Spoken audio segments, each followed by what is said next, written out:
Alors, si l'on se réfère aux travaux de Daniel Roche, je vais présenter tout de suite une carte, on peut dire que c'est à Castres qu'a été créée la première véritable académie provinciale du royaume.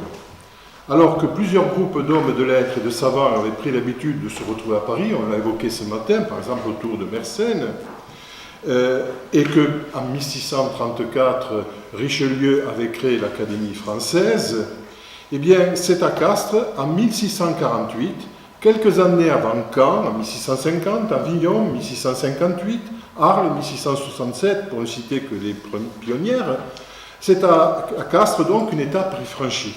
En effet, l'Académie est, dès son origine, dotée d'un règlement.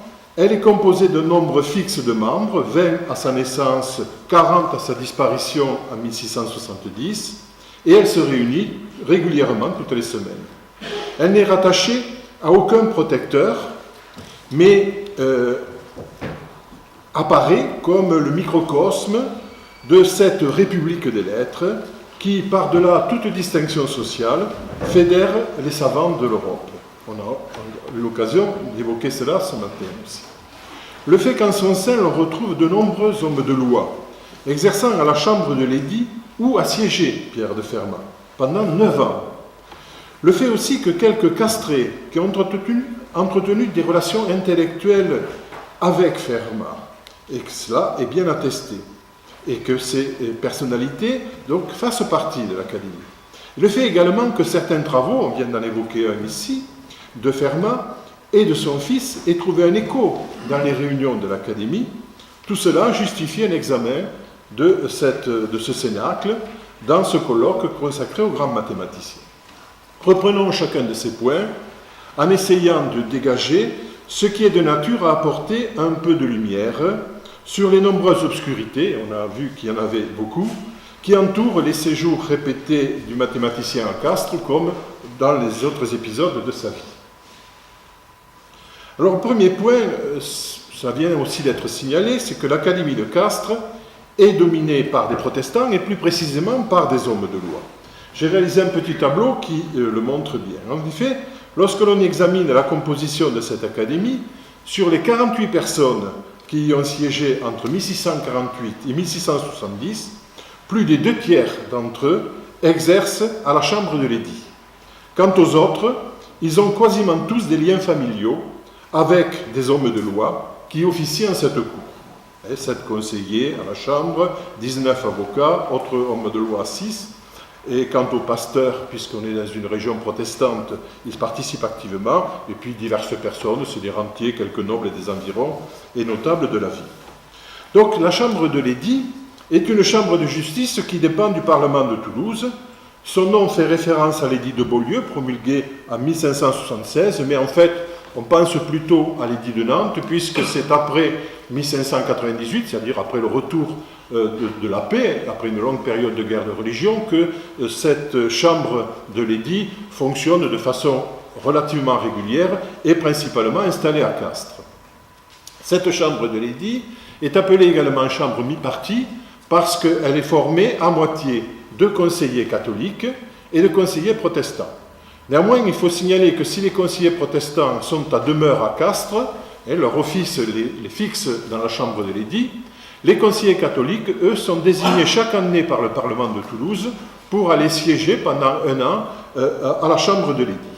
Et cela a souvent été remarqué, Fermat a été particulièrement intéressé de siéger à cette chambre, puisque à 9 reprises, il a siégé, la première fois en 1638-39, puis 1644, 45, 46, 48, 49, 50, 55, 56, 57, 63, 64, 65. Donc, une longue présence de Fermat.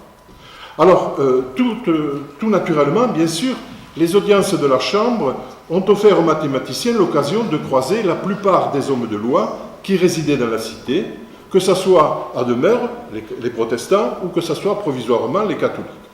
Je vais les laisser les catholiques, car en fait, ils n'apparaissent pas véritablement. Ce sont plutôt les protestants qui vont nous intéresser, parce que c'est eux qu'on va retrouver très largement majoritaires dans l'Académie. Alors, par ses activités judiciaires, donc, Fermat était régulièrement en contact avec des conseillers protestants, et ils sont à peu près une vingtaine, exactement, même une vingtaine à avoir siégé au cours des différentes périodes où Fermat était à Castres. Parmi ces 20, 7 d'entre eux faisaient partie de l'Académie. Ils sont tous issus de familles de notables calvinistes de Castres, de ses environs, au premier rang desquels on trouve quelques poètes, comme par exemple Jacques de Ranchin, dont il a été question, qui est l'un des principaux animateurs de ce cénacle. On peut également signaler Jacques de Larger, qui fut secrétaire de la reine Christine de Suède à Stockholm, et qui donc jouit d'un certain prestige aussi à Castres. Il faudra encore ajouter ce qu'on appelle les gens du roi, parmi lesquels 2 procureurs généraux, qui figurent parmi les rares académiciens catholiques. Eux, ils étaient fixés à Castres, mais ils représentaient le roi et donc étaient des catholiques, ainsi que quelques officiers subalternes. Enfin, fréquente la Chambre, et c'est signalé sur ce tableau, le petit monde des avocats. Il constitue pratiquement la moitié du cénacle de beaux esprits castrés. Certains se distinguent par des activités extrajudiciaires qui leur ont donné une certaine renommée. Ce sont des protestants, comme le poète Samuel Izarn, le Montpellierais Pierre Saporta, dont nous reparlerons, mais aussi Paul de Fontanier-Pélisson, qui a été longuement présenté et sur lequel je ne reviens pas, mais on l'a vu, il est devenu une des grandes figures du monde des lettres à l'époque de Louis XIV. Toutes ces personnes, donc, le mathématicien les a rencontrées dans ses fonctions de magistrat. Les échanges professionnels qu'il a eus alors se limitaient aux affaires en cours et aux questions purement juridiques. Et même si l'activité de la Chambre des Ladies est bien connue, notamment grâce aux travaux de Stéphane Capot, on ne connaît pas très bien l'implication propre du magistrat Pierre de Fermat. Ça serait certainement un chantier de recherche à faire.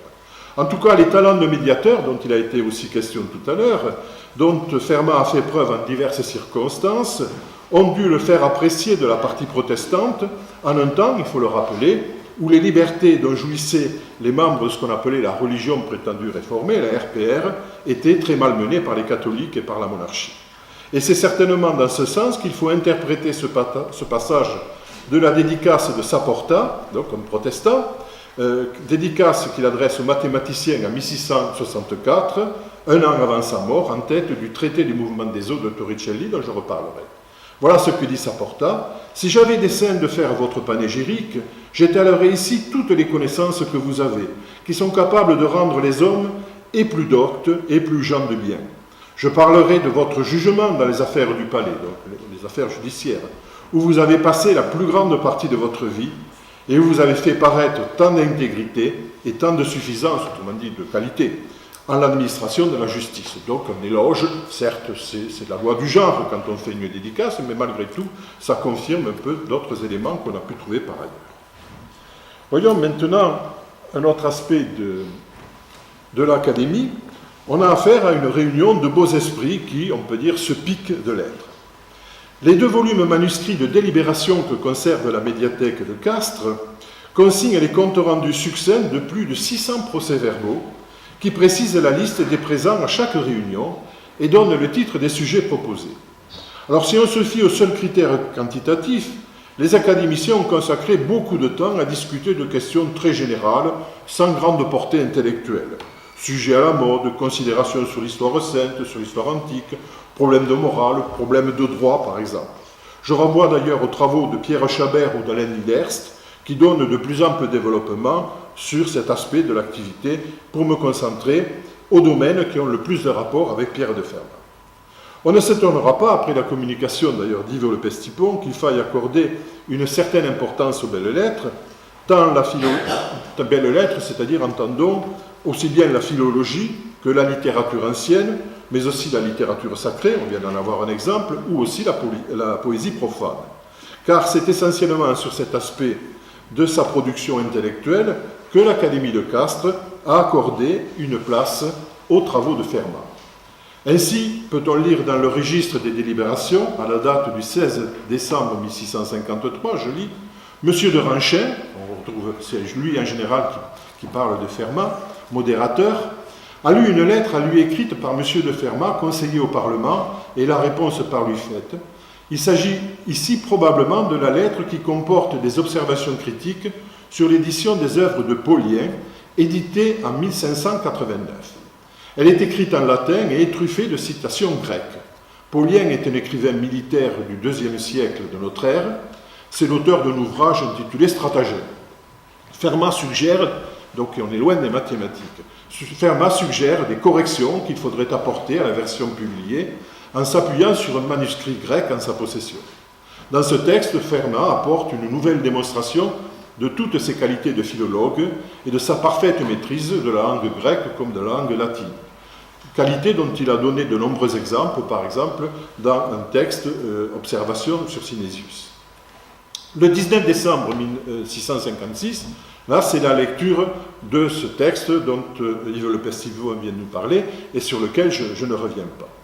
Le 23 mars 1653, donc quelques années plus tôt, le sujet abordé porte sur, je cite, une épigramme faite sur la Belle Pleureuse par M. de Fermat le fils, en grec, en latin et en italien, et tournée par M. de Fermat le père, conseillant la cour, en français et en castillan, espagnol. Le registre mentionne ensuite que M. de Ranchain a lu la même épigramme par lui-même et que M. de Jossau, conseiller, a fait de même. Moins que la qualité de ces courts poèmes aujourd'hui perdus, l'on entrevoit ici un Fermat peut-être un peu moins grave que l'image que conserve de lui la postérité à partir des rares traces qu'il a laissées de sa vie privée. On sait qu'il n'en a pas laissé beaucoup. Ainsi, par exemple, on savait, grâce à une lettre à Carcavie, qui était son correspondant à Paris, de 1650, que les fêtes de l'Assomption à Castres lui avaient, je cite, tout à propos donné le loisir nécessaire pour vaquer à ses recherches sur une méthode générale pour le débrouillement des asymétries. Là, on retrouve le problème un peu de cet emploi du temps chargé où il faut caser quelques moments de loisir pour faire de la recherche. On avait conservé un peu cette image. Le texte que je viens d'évoquer, de ces épigrammes auxquels participent les deux Fermat ainsi que Ranchain et Jossau, ce texte dévoile un aspect peut-être plus léger de ses occupations quand il ne siégeait pas à la chambre de l'édit. Un Fermat entouré des siens, ce que l'on savait d'ailleurs, puisque une de ses filles est née à Castres et qu'un autre de ses fils a pris un office de chanoine au chapitre cathédral de la ville. Donc on voit ici l'image d'un Fermat qui se livre avec son aîné Samuel, avec quelques conseillers amis comme Ranchain et Jossau, à des jeux littéraires en faisant étalage de leurs compétences linguistiques respectives.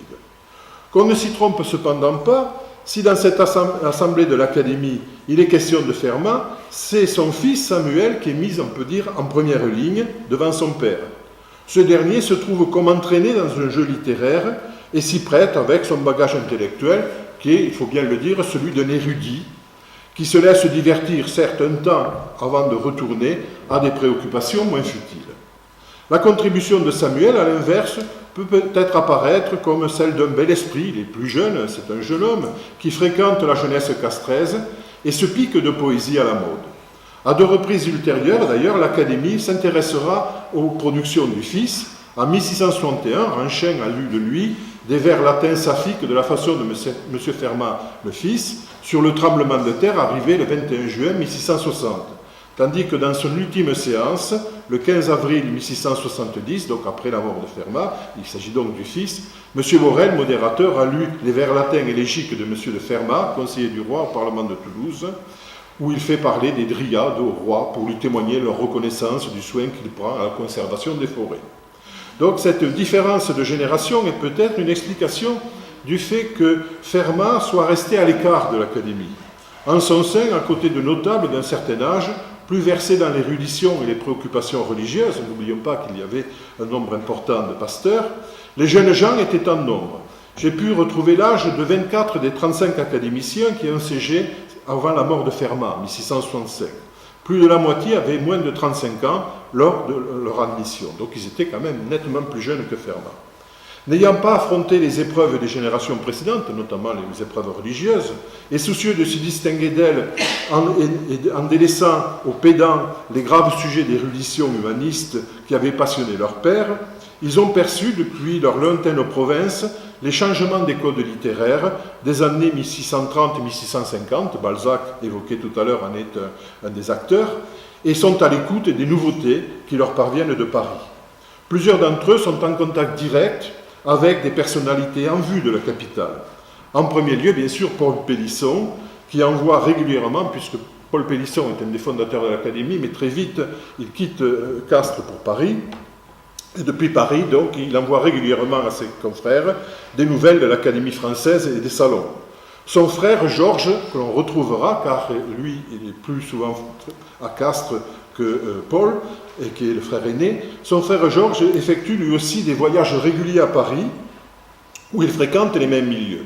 Tout comme Isarne, qui a réussi à recueillir les éloges de Ménage, l'un des beaux esprits des cercles de la préciosité. Quant à Lacgé, qui a fait partie de la prestigieuse cour de la reine Christine, grâce à l'entremise du médecin parisien Bourdelot, il apparaît au sein de ce cénacle castré comme un membre éminent du monde des lettres. Et de nombreuses assemblées sont ainsi consacrées aux nouvelles de la vie littéraire. Nombre d'académiciens lisent leurs propres productions poétiques, on a vu Ranchen tout à l'heure le faire, mais aussi on fait part des correspondances reçues et on déclame les pièces de poètes renommés. Et je cite ce que l'on trouve dans les registres: Ménard, Bois-Robert, Corneille, Guy de Balzac, Gombeau, Scarron, Furetière, Mademoiselle de Scudéry, l'abbé Talleyrand, Sarrazin. Ces noms ne disent peut-être pas grand-chose aux non-spécialistes du XVIIe, mais c'était vraiment l'aréopage le plus relevé de la littérature de ces années-là. La lecture de quelques passages de La Pucelle d'Orléans, de Chapelain, sorte de feuilleton poétique un peu ridicule qui a été distillé au compte-gouttes par son auteur pendant 20 ans, occupe plusieurs séances. Un avocat, même M. de Spérandieu, les traduit en latin. Quant à la querelle du sonnet de Job, là aussi une autre querelle très célèbre entre Voiture et Benserade, deux poètes du temps, qui divisa les cercles littéraires de la capitale, elle trouve elle aussi des échos sur les bords de la Gaule. Enfin, voyons que ce cénacle s'ouvre lentement à la science moderne. Existerait-il des raisons scientifiques susceptibles d'inciter Fermat à accorder de l'intérêt à l'Académie de Castres, car on a vu qu'il n'en fait pas partie et il n'a même pas assisté à des réunions. La liste des 600 procès-verbaux conservés est sans appel. Aucune assemblée n'a porté sur les mathématiques. Donc, bien sûr, le centre d'intérêt majeur de Fermat n'a jamais été évoqué. Quant à la valeur intellectuelle des membres de cette académie, même si certains sont loin d'être des personnalités sans intérêt, il faut bien reconnaître qu'aucune de ces personnalités n'était à la hauteur des prétentions et des préoccupations scientifiques de Fermat. C'est donc plutôt dans la solitude de son cabinet de travail et dans les correspondances lointaines avec des savants de sa stature que Fermat s'est livré à ses recherches. On en a parlé ce matin.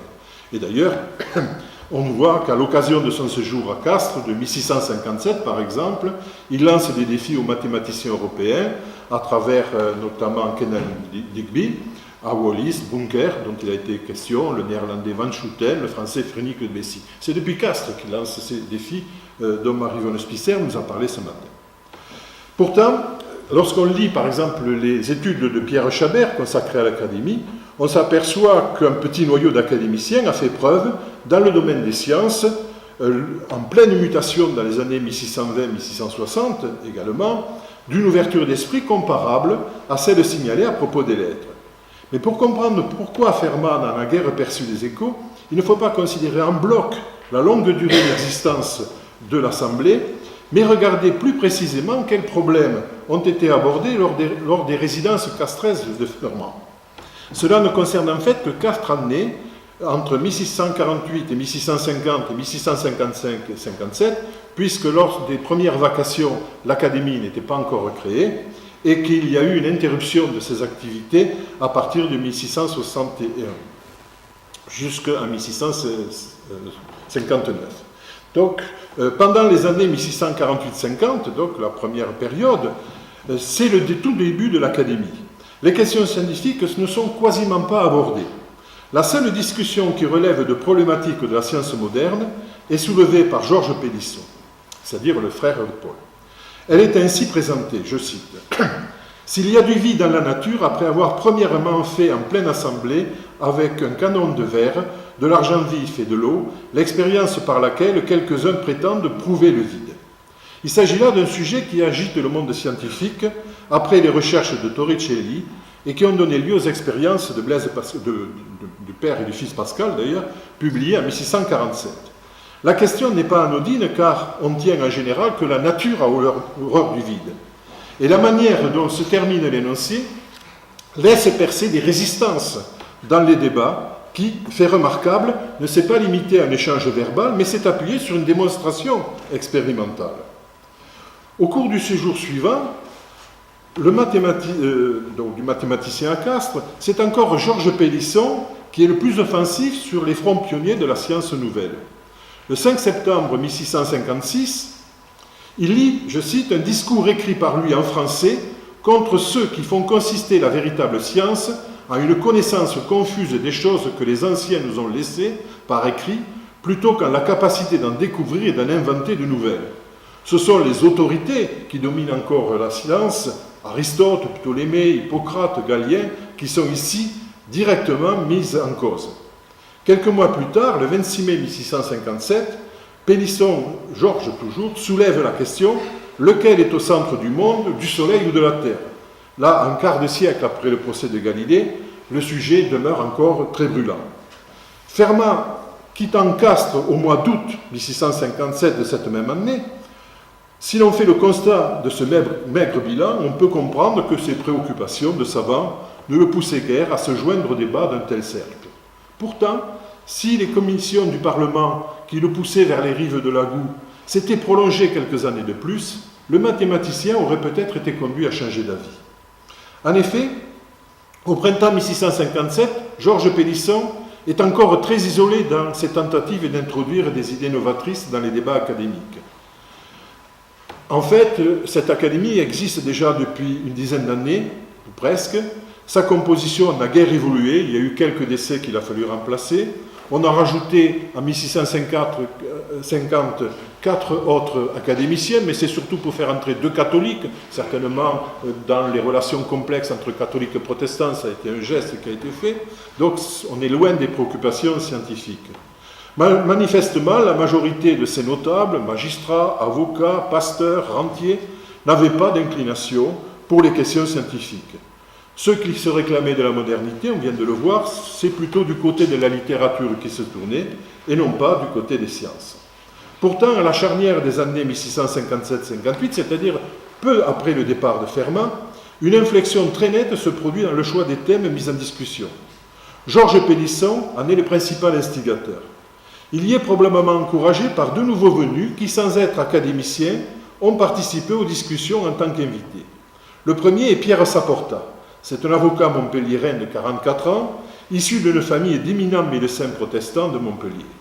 En cours d'installation à Castres, à ce moment-là, depuis un an, il a été invité par Ranchin à assister aux réunions de l'Assemblée et y a opiné, comme on dit dans le registre, c'est-à-dire qu'il a pu y participer.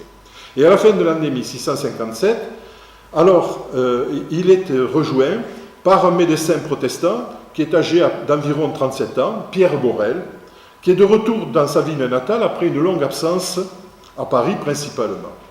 Or, peu après, donc là on est fin 1657, dès le 15 janvier 1658, tous deux, donc Saporta et Borel, font partie du contingent de 8 personnalités élues pour augmenter le nombre des académiciens. Pélisson, sans doute soutenu par Ranchin, est à l'origine de l'élargissement de l'Assemblée qui va réorienter alors fortement le contenu de ces débats. Ainsi, déjà dans cette période de transition, fin décembre et janvier 57-58, Pélisson était revenu à la charge en proposant la question suivante: de quelle matière est composé le Soleil et s'il y a des taches en son corps. C'est un sujet qui fait référence directe aux observations de Galilée, qui avait détruit le dogme de l'intangibilité des cieux au-delà de la Lune. Le 28 février, donc à peine installé, 2 nouveaux académiciens entrent en lice. Pierre Borel, que l'on vient de présenter, qui pose simplement la question s'il y a plusieurs mondes. Là, ici, vous avez des textes qu'il avait publiés sur ce sujet. S'il y a plusieurs mondes, autrement dit, s'il y a plusieurs univers au-delà du nôtre. Quant à Balthazar, qui est aussi un nouvel académicien, qui est un ancien avocat du roi au présidial d'Auxerre, qui est récemment arrivé à Castres car il venait se convertir au calvinisme, et donc il avait été obligé de quitter ses fonctions de conseiller catholique à Auxerre. Il lit un discours fait par lui pour prouver la pluralité des mondes. Et donc il va dans le sens de Pierre Borel sur la thèse de la pluralité des mondes. Une thèse, rappelons-le, qui avait conduit Giordano Bruno au bûcher en 1600. Pour la partie la plus conservatrice de l'Académie, il faut réagir. Le 26 mars, Jean-Louis de Jossot, donc le frère du conseiller évoqué tout à l'heure, qui lui est un pasteur, contre-attaque. Ignorant sans doute que l'abbé de Croisille avait été emprisonné pour concubinage, ce vénérable pasteur ouvre un front commun catholique-protestant contre les novateurs. Il lit, je cite, un discours composé par le sieur abbé de Croisille pour prouver par l'écriture le mouvement du soleil contre Copernicus. Donc c'est un manifeste contre la science nouvelle. Et puis de l'entrée dans une période plus chaotique de la vie de l'Académie, en effet, elle a eu pas mal de difficultés. Alors c'est lié à des problèmes de résidence, où se réunir, il y a eu divers problèmes, et puis c'est lié aussi au contexte de tension entre catholiques et protestants. Donc, en dépit donc, de ces problèmes qui vont rendre plus chaotiques les réunions, eh bien, la place des sciences tend à augmenter dans les réunions. Parmi d'autres débats, citons par exemple le discours de Pierre Borel sur la formation du chyle, du sang et du lait suivant les anatomistes modernes, qui porte sur les découvertes encore fortement contestées par les traditionalistes de la circulation du sang et de celle du chyle.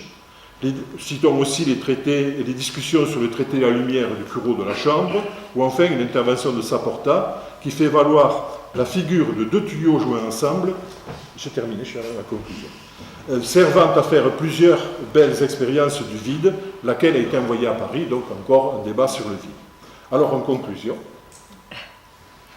l'ombre portée de Fermat sur l'Académie, on pourrait mettre un point d'interrogation. Fermat, revenu à Toulouse, a-t-il eu vent de ces évolutions? Nul ne le sait. Les a-t-il inspirés? Il serait hasardeux de répondre. De là à dire qu'il n'y a pas de pertinence à soulever de telles questions.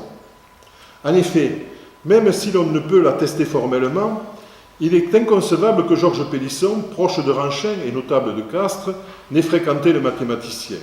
La lettre latine de Samuel Fermat à Pélisson est-elle destinée à Georges ou à l'illustre Paul? Et là, on en a parlé tout à l'heure. En tout cas, elle est destinée à l'un des Pélissons. Elle démontre en tout cas, à minima, que des liens existaient entre les deux familles. Pour Borel et Saporta, en revanche, aucun doute ne peut subsister sur les liens qu'ils entretenaient avec Fermat. Pierre Borel est de loin le savant castré le plus original et le plus prolifique de son siècle. Dès mars 1649, soit quelques mois après la fondation de l'Académie, il assiste à ces séances comme invité. Puis, il publie d'ailleurs la même année Les Antiquités de Castres, le premier d'une longue série de titres qui témoignent d'un large spectre de préoccupations. Je cite en vrac des ouvrages médicaux, un dictionnaire d'ancien français, un inventaire des traités alchimiques qui côtoient des questions qui le rangent parmi les novateurs, sur l'invention du télescope, sur les observations microscopiques. C'est le premier en France qui publie un livre sur ce sujet. Quelques textes sur la vie de Descartes, sur la pluralité des mondes, on a vu tout à l'heure. On a le portrait ici de Pierre Borel qui est au musée de Castres. Ainsi que également des études sur la navigabilité de la Goue. Quittant Castres entre 1653 et 1657, en comptant sur l'appui de Pélisson, à Paris, il tente de se faire connaître en la capitale.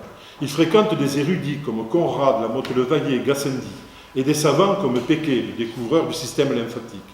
Il se lie surtout avec Kenelm Digby, qui est comme lui féru d'alchimie. Et grâce à lui, il se rend en Angleterre et fait la connaissance du futur secrétaire de la Royal Society, Henry Oldenburg, avec qui il reste en correspondance. Et les lettres de Fermat Digby, dont il a été question ce matin, l'attestent. C'est entre autres Borel qui sert d'intermédiaire entre le français et les mathématiciens d'outre-Manche.